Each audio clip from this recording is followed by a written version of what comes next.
Yeah, what's going on, ladies and gentlemen? Welcome to another episode of Unleashing Success with your boy Grubs. Who else? Um, a little brief recap on the first two episodes. If y'all just jumping in this first episode was mainly more of what I call like an introduction episode. You know, second episode I dropped a lot of gems. Gave a full analysis of what they call online money, from remote jobs to affiliate marketing to website building and digital real estate, so on and so forth. So we ended off on digital real estate, so I'll continue on to real estate. Um, Over the last few years, I have acquired, not gonna say a big portfolio of five, six properties. You know, to the average man, that's still a lot. But the funny part is this is probably gonna be one of the best episodes so far. Future be better, but this will probably be the best one so far because the gems I'm giving away in this episode is kind of priceless. Tons and tons of people online selling the steps to do it, but nah, I'm gonna just go ahead and give it out. You know, let me see. I always wanted to get into real estate. That was always one of my first loves. I always said, I want to own a house everywhere I have a friend, or I want to own a house everywhere I have a family member, or I just always liked it different places. And I hate hotels. And back then, Airbnb didn't really exist. It was you actually was renting houses on a site called Home Away from Home. If any of you guys remember that, still pretty popular, but that's where you would rent a house from or a property if you was going out of town. So for me, not liking hotels is my own meaning to want my own properties in different places. So 2018, I moved south. 2018, I bought my first piece of property. Very interesting. I paid $459. Yeah, you heard it right. $459. And then I bought my second property for anywhere from 250 $250 to about three something. And then the third one that I acquired cost about 1,600. That is the funny thing. The first one that I talked about that I only paid like 450. That one actually had a house on it standing. The one for 1,600 had a house on it standing. The one for 250 was an empty lot, but it actually was a corner lot. But that was my first three pieces of real estate here. And then um I don't know why I rented a house for about 6, 7 months. Got angry. I'm like, oh, I'm in Alabama, man. The prices is cheap. We need to get something. So I stumbled into what the people would call a house broker. Pretty much just a cat with a big portfolio of houses. Probably was a real estate dude back in the 80s and 90s, early thousands. The game changed on him. He couldn't adapt, but then he still has property, so he's trying to liquidate. So I ran across this guy. He sold me my first house. Now, the reason why I like to talk about this is because this out here can help a lot of people. When I purchased this home, well, when I first got in bed with the broker guy, Paul, it was didn't have much money. Um, Barely had an income going. I still was doing property about management, so I was still making a few $100 a week, but I wasn't making anything major. So the way that these brokers do it is you come up with a lump sum. Some of them might want 5, 10% of what it costs. Some of them will work something out with you. So when I met this guy, he said, okay, I got this property. I'm gonna want probably about 24K. Main good bones, pretty good exterior. Interior was a little shitty. The neighborhood had took it over, so it was missing all pipe and plumbing, so on and so forth. But this was the kicker. He wanted, I think, 24 or something like that, 19. I'm not sure one or the other. But the way he did it was you give him 5% up front, which was only a couple, man, I don't think it was like $1,200. I guess first, last, and security is rent. And then I paid $350 a month for 10 years. So if anybody can do the math, it's a little less than 10 years, but that's the basic generator up to get your thought pattern. Because say for instance, if you pay 350 for 10 years, it's 3,500 plus 735 plus another 700. So it's $4,200 a year times 10 years, that'd be 42,000. But with the first one, it will pretty much be a 5 year payment plan. And then after 5 years, we're done. So that house I bought about 4 years ago. September is actually when I moved in. So this will probably be the fourth year. So you say next year, the house is complete.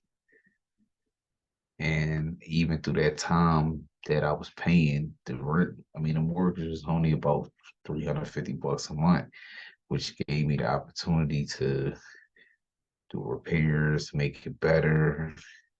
I mean, I even could have just dumped the renter in there and just walked away. I could have redid it, rented it out for 7, made 350 off of it each month while the renter paid for the house for me and I didn't pay anything.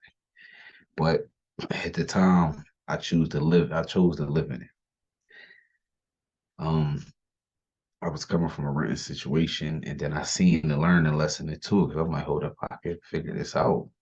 This would be cool because a lot of people want to do real estate with own houses, but ain't nobody got no money to just, oh, I want to buy this house. So this is another cool way to get into it. They call it owner financing. It's just that you got to find a stand-up person to do it with to make sure the numbers aren't, too high and it's yeah, make sure the numbers aren't too high. Make sure you make sure you do your rehab math. Make sure you're not putting more in the house than what it's worth, and then you're still paying them. But um, I think I bought 3 that way because the first one I lived in, I had moved to a bigger one. I think that was when I bought it, it was a 2 bed, 1 bath.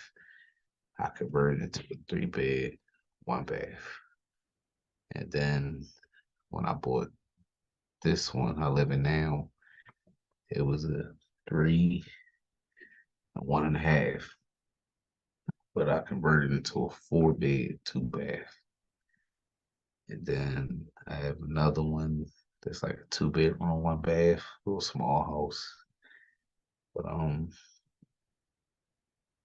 the beautiful thing about where I'm at, because I can't speak for any other state, every state laws and regulations different. But how I accumulated the first set that I have. Yeah, 'cause that's 1, 2, 3, 4, 5, 6, 7, and I still got one back up north. But how I accumulated the first set was a very unique story. When I moved down here doing property preservation. The market wasn't as good here. So on my downtime, I decided to look back and start looking into some new avenues of revenue, which was Alabama tax properties. So Alabama has one of the most unique tax laws in the country. Um, Very unique. But what it is if you get more than 3 years behind on your taxes, the state can sell your property. Now, if it's occupied, it's a little bit of a headache. But if it's a property empty, like let's see an example, you was living with your grandma and you moved away, your grandma passed away, you came back, did the funeral, left town, never came back. Fast forward on 3, 4 years in line, you come back or think you can come back and somebody purchased it. So that's kind of how it goes. And the state only purchased it for a percentage of the value of the property and a percentage of the taxes owed on the property. So that's how they end up to be a few $100s, depending on what area it is and what size it is and stuff like that. But the owner of the house has something what they call a redemption right. Redemption right can go up to 3 years on the tax property. And the thing about the redemption is any way you look at it, you don't lose. Because say for instance you're a carer, you'll come across the tax property and you start doing the work on it, repairs, upgrades, whatever. And then original owner or next of kin or somebody who has title to it come back and say, "Hey, that's my property. Oh, look, you need to go to the state. Already claim some ownership, yada yada." But if it's within under that 3 year window, I ain't saying you got to give it back, but they still have a little leverage with you. So I'm gonna tell you a way to get around that in a second, but they still got a little leverage with you. So what I do is I try to only purchase ones that's older than 3 years. Now, yeah, and still, every tax property has a redemption right. Don't let anybody lie to you. But the ones that's before 3 years are either going to be a certificate or a tax lien. A lien and certificates, like I said, you can make money off of all of them, but I consider the lien certificate way is some crumb shit. I ain't got no time for that. At least if you do it the way that I'm discussing and a person comes back, they'll have to, as long as you got receipts, they'll have to cash you out for whatever you put into the property plus 20% for your time. So it's kind of, I ain't gonna say it's a win-win because if you get this property you think it's a home run and you do all this work to it and like bet, man, I'm about to make some money off this joint, then they come back and say, oh no, we got the money. Because normally, like I tell people, rule of thumb, depending on where a house is at, you kind of generally know these people ain't got 20 grand, 30 grand sitting in the bank to cash you back out for the work you did plus the 20%. So a little trick that I say, and this is only for me, you know, um, once the person who owns it reaches out to you, I actually did this with one. When the person reaches out to you, in my scenario, I found the person. So you tell them like, yeah, man, I assume ownership of this property. I see that you was the last person titled to it or whatever. I'm not trying to go through any legal headache or any argument. How about I give you a little pocket money and we just go do a quick claim deed and just call it a day? Now, general people might say, I say about 75% of them will say yeah, because it's a property they wasn't doing anything with. If they really truly had sentimental value, wouldn't have ran that in a hole like this and the state wouldn't have took it. So you kind of got to evaluate who you're dealing with. And once you reach out to a person and they know it's a property, everybody, oh yeah, I was gonna keep it. Oh, I was just gonna do some work on it. Well, it's too late because you can have it back, but you got to give me what I paid the state plus 20%. And 9 out of 10, when you get a property, standard practices to, secure it. So, lock changes costs, um, notate the damages. If it's a leak on the roof, you can fix it immediately. That costs. It's a few things you can do to run up some money before, the process gets too big. And the only rule of it is you can do interior work. The only thing exterior you can do is if it's foundation or roof. But all that new doors, new windows, new porches, now you can't do that because the state kind of try to help you from putting in a bunch of money into it before your redemption process comes. So technically, the state wants you to buy the property and live in it for at least 3 years. After 3 years, you can sell it, you can move, you can do whatever. So that's when I came up with the process of okay, you get a tax property, put it together, and you just run it for the redemption process. After you run it for the redemption process, you can flip it or do whatever you want with it because you got 3 years worth of run out of it, and then you get the value of what it's worth. I mean, it's the double whammy. But sometimes, like I say, people got a few ways they do it. I heard a case, oh, I can get a lawyer to do it. Yeah, I hear you. The easiest way I say is just offer them a little chicken scratch, 500,000, maybe 2,000, depending on how bad you want the property. And a lot of people would just say, okay, meet you at the courthouse, quick claim deed, you go on your way, they go on their way. And the house is yours.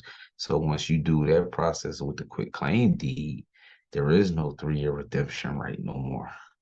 Because the other person that you was waiting to fall off is off of it now. So, just a little trick and another little gem that I'll give you. But anybody around the country is allowed to buy tax properties here. It doesn't matter where you are, who you are. And I mean, that's number one rule of business. You crazy if you think you can't do business in another state just because you don't live there, or you can't own something because you don't live there. That don't matter. So, it's definitely something worth looking into. I mean, the owner financing thing, I don't truthfully think that anybody is going to own or finance a property to somebody out of state. So that route would probably had to be something you could look at in your local area, but I'm willing to guarantee there's a lot of people who don't own the finance. I've been seeing it for years. But and like I said, if you in the state of Alabama close by, you just want to try it. I mean, think about it.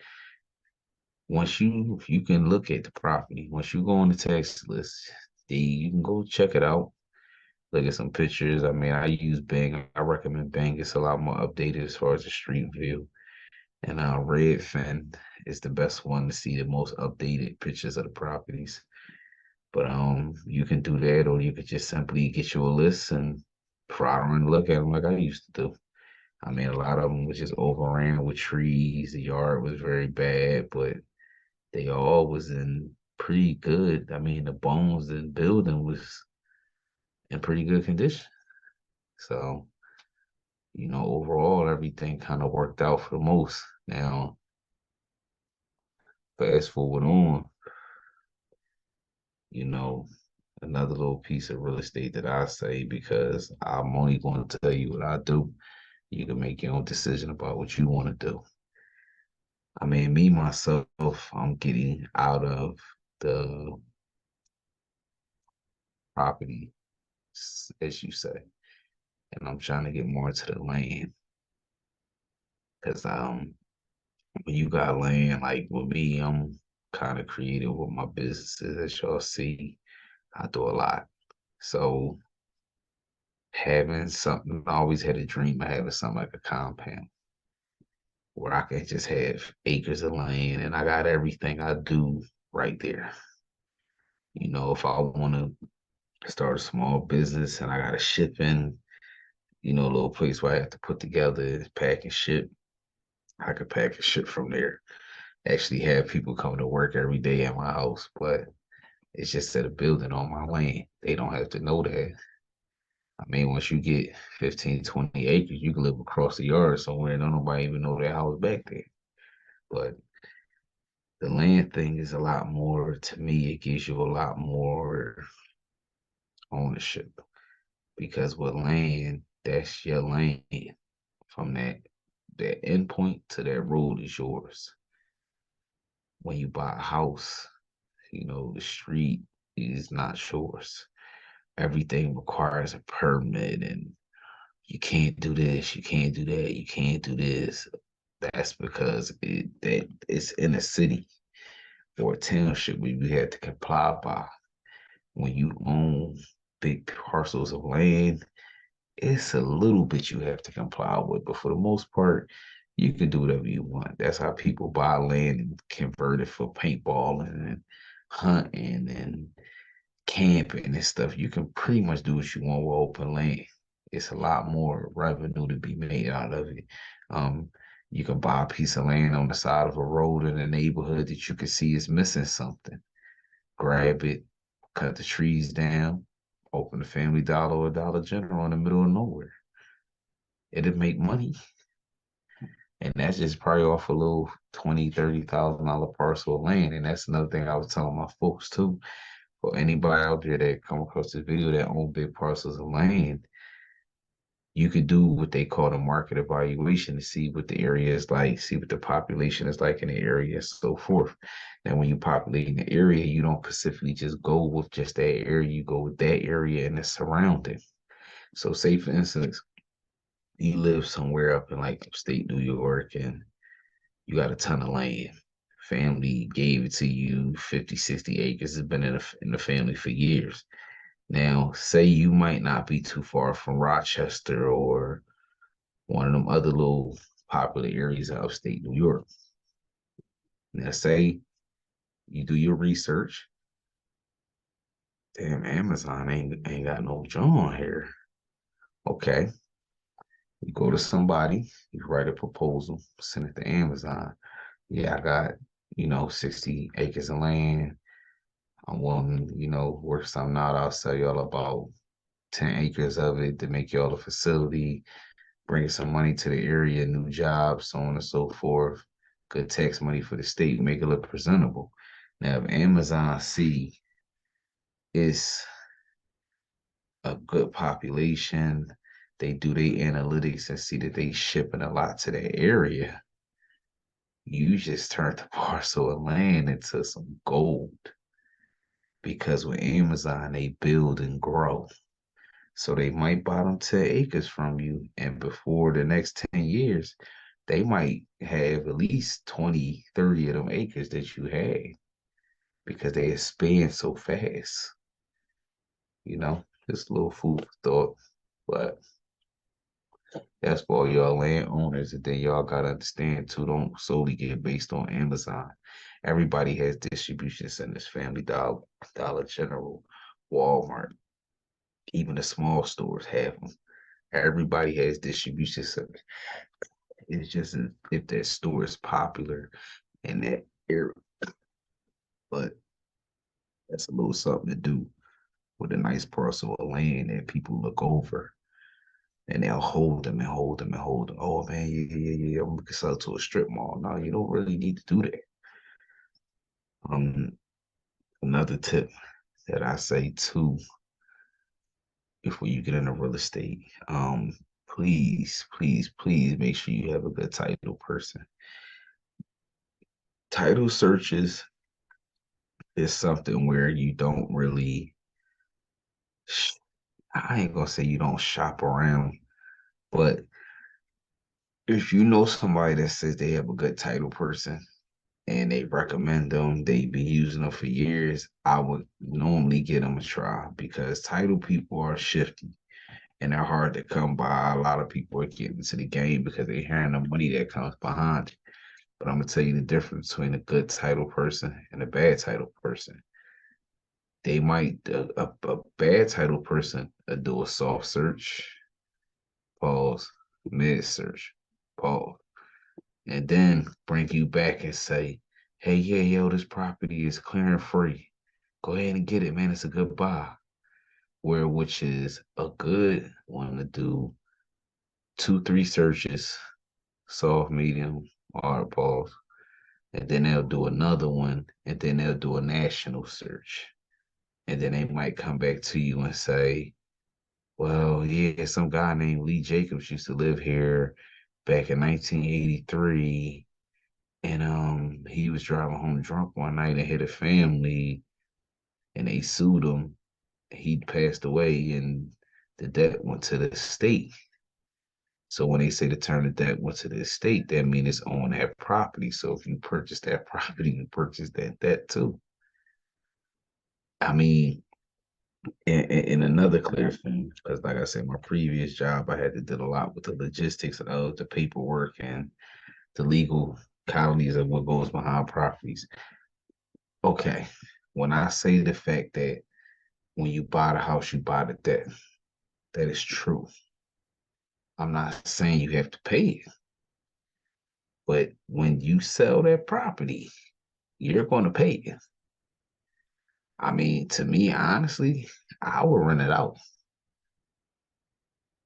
I mean, I had a few banks that left them empty because I was a property inspector. So I used to go in houses totally brand new, new fixtures, stainless steel, everything, look ready to move in. But it wasn't, it was empty. That was because it probably had a lien, or this specific house I'm referring to was in West Philly. And I think it had like close to like 30K in back utility bills. That's the reason why that house couldn't do nothing. Because even if they wanted to rent it out, the person couldn't get certain utilities because the bills were so high from them stealing it. Like that's another headache you gotta look into while in Philly. Because I understand they, oh, that was the last owner. No, no, no, no, no, no, no. That's correct. That's when you get somebody $400 bill, $500 bill, but when you get up in the thousands, that's when they decide to say fuck it and put the lien on the property. That way, whenever the property sells, that money won't get paid. You know, that money will get paid when the property sells. But don't truthfully stand on that, because I know a few people that got rid of them Jones and the liens went with the crib, not on them. And they actually got their money when they sold their stuff. So there's ways around it. It's always paperwork, and people who've been in that space so long can walk you through that process. So you either how not to get fucked or how you to get make sure you get what your just dues on dealing with it. Um the the next topic I had, let me see what was on the list to refi. How I feel about refinancing right now, I don't I like it, but I do. I mean, I understand the whole concept. You get the money, but then the property is paying a mortgage. So my whole thing is, what if I don't have a dedicated renter? Then I mean I'll be stuck paying that mortgage. Depending on how much you refi for, most people gonna take the whole 70%. So that means I got a $600-700 a month tab I gotta pay, which is getting ate up out of that 70% that the bank gave me for refining on the house until I find a renter. And then God forbid I blow through the money and then don't have a renter. Now I gotta work to pay that rent. Like that's the one thing I gotta get over. So for me, I think I'm about to go more into flipping, because how I found my niche, like, I mean, the real estate thing is easy, but also too, I'm a contractor at heart. So, watching all these shows, flip this house, all this stuff, it kind of gives you that thrill of, okay, I'm gonna make this one nice as shit, get it sold, and then we gonna do it again and again and again and again. Like I like that new challenge constantly. Converse to me just getting cribs and renting them out. And then my whole drive is, if I can make 15 to 30K per flip, that's nice little chunky at the end of the year. And I actually get to do something that I love. Like I love working on houses, I love cooking, I love computer stuff. So it's like it's always fun doing things that you love. Like sitting here making these videos, I love doing this. That's why I do it. I mean, to be honest, I have way more secrets that people sell. See what I'm saying? But I'm not selling anything. I never did, never will. I've been telling people for over 10 years, it's not about the money because I can make my money so many different ways. I don't need somebody trying to get where I'm at or get to a better spot paying me to get there because I didn't pay nobody. I sat down and I learned. I mean, I feel bad that the internet has been scrubbed of a lot of information. I'm gonna put that out there too. A lot of people probably didn't realize it, but a lot of the internet's been combed to bring the content to a relevant state. So when I try to go back and look at the cats who used to make the tutorials and give out the tips, they don't exist no more, not on YouTube. So that was the first red flag. And then as I started to notice that a lot of the stuff that people used to use to help them proceed online back then is all purchased by a bigger conglomerate now. So just look at real estate as the same way. A lot of people didn't realize that they gave away trillions of dollars during the pandemic and nobody paid attention. Food didn't go up, clothes ain't go up, cars ain't go up, houses ain't go up. And I think they said like 5% of people bought property. So now guess what happened? A few months before the pandemic officially came to an end, they passed some type of bill that shifted some stuff.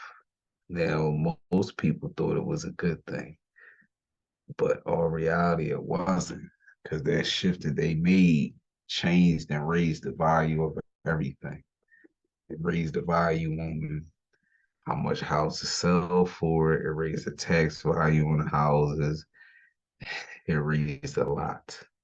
The rent values on properties because what people didn't understand is they this is just my opinion. I don't know.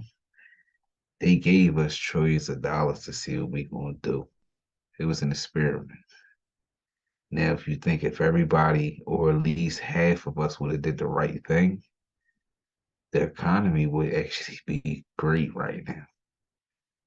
But being those that so many of us got that money and did the wrong thing with it, aka what they figured we was gonna do with it, it worked out because if anybody out here can tell me who was the biggest winner of the pandemic, retail. So if the government gave away $2 trillion, retail got about $1 trillion of that. But people don't think that way. And remember, during the pandemic, everybody was dressing nice. Everybody had $1,100 shoes and Montclair jackets. Like people was really spending money. So the biggest winner of the pandemic, because most people be like, "Oh, the government." It was the government. Okay, the government got tax money from the retailers that sold the stuff, but the biggest come ups was for the retailers. And I'm gonna tell you another piece you can go online and check out. This ain't my opinion, it's fact. When the pandemic first started coming in, Donald Trump stood on stage with a couple cats and he said, no matter how bad it be, these guys gonna stay open. That was the chairman of Walmart, the chairman of Home Depot, and the chairman of Target. Was on stage with the president at it breaking news, telling y'all that they were gonna stay open. So when you watch all these stores close down, who wasn't on that wave, plus more, like for instance, I grew up in Philly. Everybody know basketball season, we go to motels. Football, you go to motels. The pandemic closed motels. Motels been open my whole life, but the pandemic was able to close it. That I know a few other stores closed doors too, but that one hurt me, man. 'Cause that was my spot. You go there, get some work clothes, you get your gym stuff, but that just shows you how powerful things are. And that shows you where people spent their money at. Walmart got a nice chunk because if you can remember, everybody had COVID restrictions. Walmart Jones was spare. They might have had a line, you had to wear a mask, but Walmart rocked the whole pandemic. And I kept asking people, what the fuck do you need from Home Depot if they tell niggas to stay in the house? But at the end of the day, I was in Home Depot and these people in there during the pandemic redoing kitchens, building additions, like they spending bread. But guess what? Now they get their career for praise. All that pandemic work they put in there, guess what? Their career probably worth crazy number now. Plus with the bump up of the inflation, because for instance, like the crib I got in Philly, I made 80,000 in equity just from the whole little bump up of things, the raising of the values. So just think about people who did all the work to their house during the pandemic, then they got the bump plus the regular appraisal of all the new work they did. Your career's worth a couple of dollars now. So like I say, just keep that stuff in mind. I mean, I tell people, even when you doing real estate, business, anything, you have to follow the information. Even though it's boring, you don't care, but you have to follow it because laws change all the time. And I tell people when they pass these bills wrapped up with a whole bunch of other bills that people don't care to see what they're really truly about. They just see it's a bill and they tell you, oh, it's going to be this one thing that people want. But they're not telling you about the other 99 joints that's also wrapped up in that joint that's going to hurt us too. And that's how they do it. But number one rule before we get out of here, we're gonna go back through this quick little recap. I touched on, you know, basically Alabama tax properties. Um, I touched on the difference between reflying and flipping. I touched on the benefits of owner financing. Um, yeah, we got to a couple times today, huh? But those are like to me that's important. And once again, for everybody here, these are all my strategies mixed in with some information about the actual field that I know. Because, like I say, anything I do like a deep, deep study before I get into it. Because that way I can lower the losses. Like even when I bought my tax properties, right now my property taxes on them is $80 on one and 70 on the other. So as long as you keep the taxes paid, they ain't going nowhere. Now, you know, also, please keep your taxes. Your taxes are very important because, like I said, even in Pennsylvania, they'll give you a long time before they come bother you. But mortgages watch stuff like that. Has the house ever been in tax trouble? Stuff like that.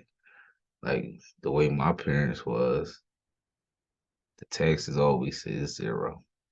If you go look at the data, John, all the way back to the day he bought it, it's on zero, zero, zero, zero, zero, zero, zero, zero for all the years. So my folks always told me you gotta be on top of that because they can get you jammed up just as anything. I mean, taxes still Uncle Sam, IRS, government, they ain't really nobody to play with. So if you can, man, definitely make sure you get them people their money each year and stuff would be good. But as always, I mean, I'll leave some links in the comments for some things that I think will be good reads on this whole little subjects that we just talked about. Me, any questions, topics, you always, my DM is open. Inbox me on Facebook, Instagram, you know, Don't matter, man. I'm everywhere. It ain't hard to find. And like I say, with information, I tell people I got back to doing this because I'm one of them. I'm one of those YouTubers who feel I wanna make money with my followers. So like people do a lot of saying they give and this, and that. And say for instance, I get a follower who do exactly what I'm doing. He might know something that I don't know. I might know something he don't know. We can come together, fix it up, and get money. So, like I said, that's how I am. I don't stray away. I mean, I tell people my favorite show is Shark Tank. I really wish I could make a hood version of it, like on a smaller scale, but you know, so but I mean definitely if you want to do it, just make sure you do the research on the areas, materials, contractors, and the areas. Um, Property taxes. Please pay attention. Property taxes get very costly in certain places. Definitely when you get out of cities and stuff like that, property taxes be very expensive. That's a real big thing. Property taxes be damn it just as much as what you paying a mortgage each year if you end up in the right area. So be careful with property taxes. And like I say, outside of that, it ain't really much. Now, if you want me to touch on like the damages to stay away from, to me, I try to say anything with good plumbing. Wiring is easy, roofs are easy, carpentry is easy, but plumbing, ooh, I'm gonna say drainage because you can also replace plumbing pretty easy. But always get a drain test done. Um, Everything else can be repaired, to be honest, and it's a cheap, fair way to go against it.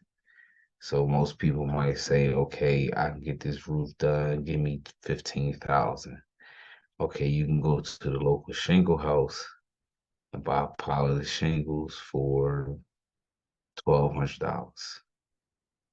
That pile of the shingles will give you enough to probably double coat. I mean, two layer your roof. You might need, I'm going off whole roofs, so let's say you need 16 pieces of plywood. You go to the supply house and get plywood at a discounted rate. You get the paper. You buy everything from the supply house, you'll probably be at maybe like about 25 for materials. And then either, if you got the knowledge to do it yourself, you can, or you can hire because now you only negotiate labor. See, when a contractor comes see you, they got numbers in their mind based upon what you already told them on the phone you need done. So if you say, hey, I need my kitchen and bathroom done, they already on their way over there with a 15 to 20K number. Now, out of that 15 to 20K, it's probably only going to be like 5K in materials. So the other 10K goes into labor. And I might be off some because some people be greedy. It all depends on the project and what they charging, but definitely think about that because the same materials that you gonna purchase, the same materials they gonna purchase. The only difference is they gonna give you what they call the retail price when they got an account and they getting it for the wholesale price. And sometimes that's about $8, $9 a unit. So you do the math on that, and that's coming out of your pocket to that person. So they already making a couple grand just off grabbing the materials for you with your money. And then they gonna come crack you, make another couple bands of 10, 20 bands off the labor.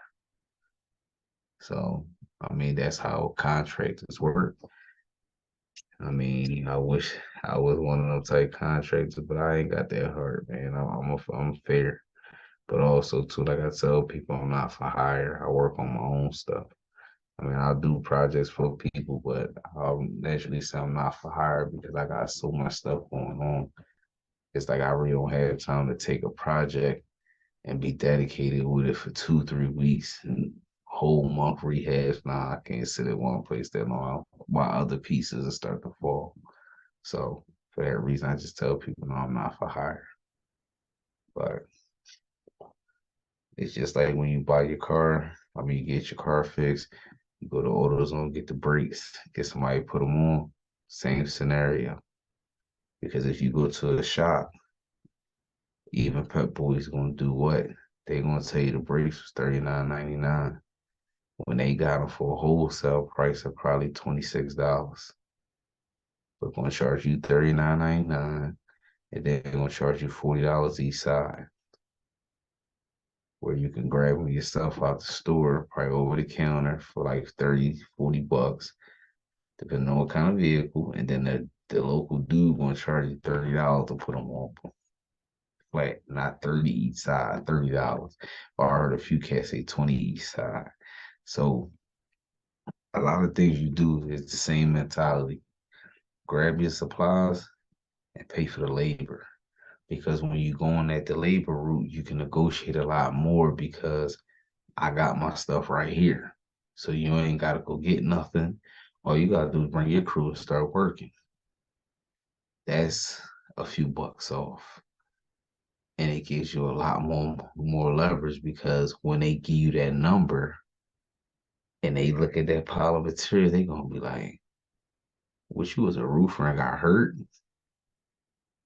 No, I just got a buddy. He's a roofer, but he's very busy. But he was able to come go to Home Depot with me and show me what I needed, so y'all guys ain't had to move around much.